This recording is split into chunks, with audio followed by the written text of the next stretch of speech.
दुनिया भर में कोरोना का संक्रमण एक बार फिर से बढ़ता जा रहा है। अमेरिका में कोरोना ने फिर से तबाही मचानी शुरू कर दी है।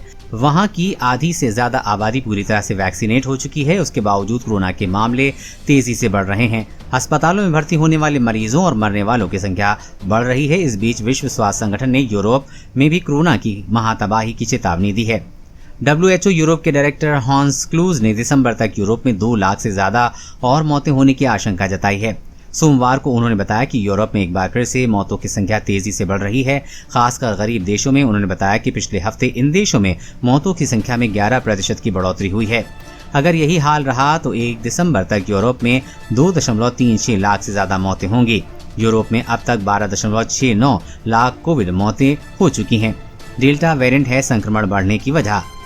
कोरोना वायरस का डेल्टा वेरिएंट घातक होता जा रहा है। अमेरिका में भी इसी वेरिएंट की वजह से मामले बढ़ रहे हैं और WHO का कहना है कि यूरोप में भी मामले बढ़ने के पीछे यही वेरिएंट है।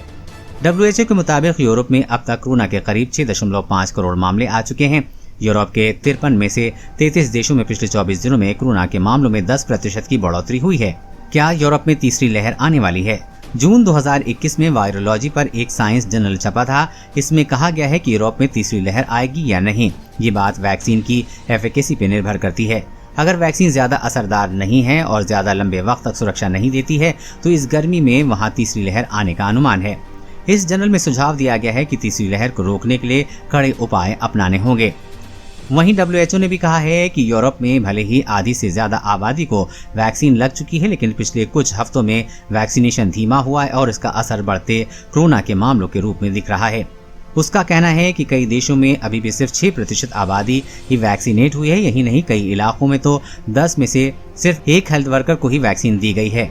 WHO का कहना है कि सदस्य देशों को छोटे और गरीब देशों तक वैक्सीन पहुंचानी होगी और वहां की आबादी को भी वैक्सीनेट करना होगा। कोरोना वायरस और कोरोना वैक्सीन से जुड़ी हर अपडेट पाने के लिए चैनल को सब्सक्राइब करें।